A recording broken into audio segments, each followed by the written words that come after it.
Have you ever thought about what it truly means to be more than a conqueror? It's a phrase we hear a lot, but let's break it down with a simple story.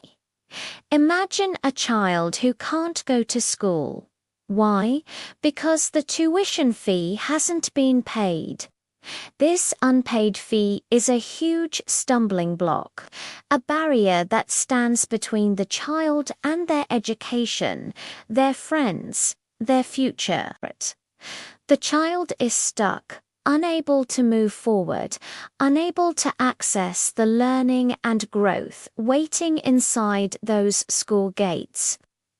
Then the father steps in. He goes to the school, takes care of the entire outstanding bill, and settles the account. But here's the crucial part. When he pays, he doesn't do it for himself. He pays it in the child's name. He references his child, ensuring that all the benefits, all the access, all the privileges of being a student are credited directly to them.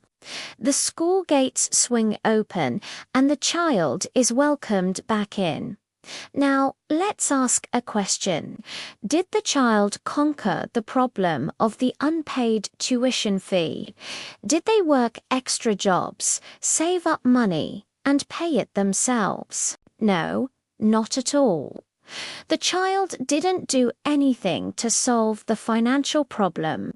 The father was the one who faced the challenge head-on. The father was the one who fought that battle and won. The father is the conqueror of the debt.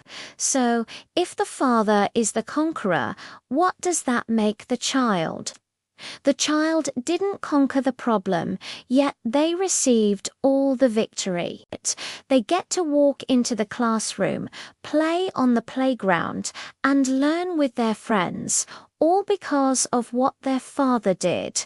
They didn't just conquer the problem. They were placed in a position far beyond it, enjoying a victory they didn't personally fight for. This makes the child more than a conqueror. This is the beautiful picture painted for us in the Bible. It perfectly illustrates our relationship with God. We all faced a debt we couldn't pay, a barrier of sin that separated us from God.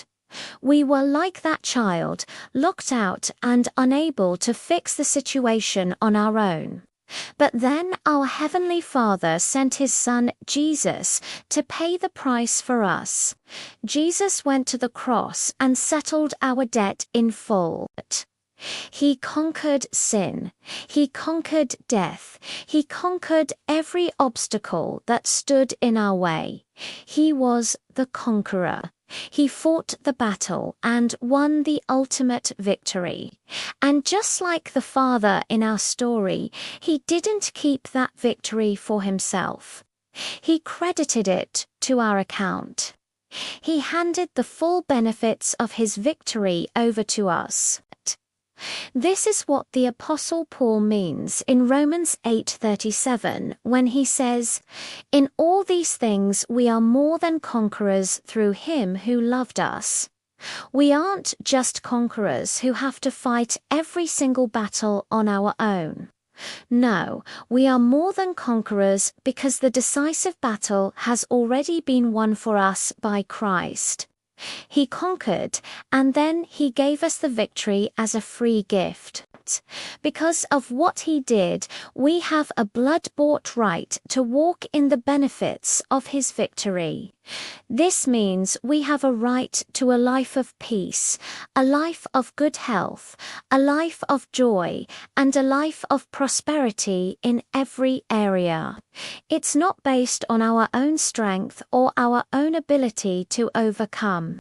It's based entirely on what our Father has already accomplished for us. He settled the debt and handed us the keys to a victorious life.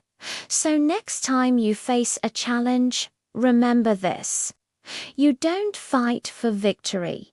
You fight from a position of victory. The outcome has already been decided.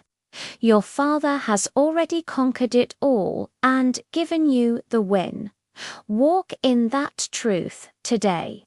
You are not just a conqueror. You are more than a conqueror. Be blessed.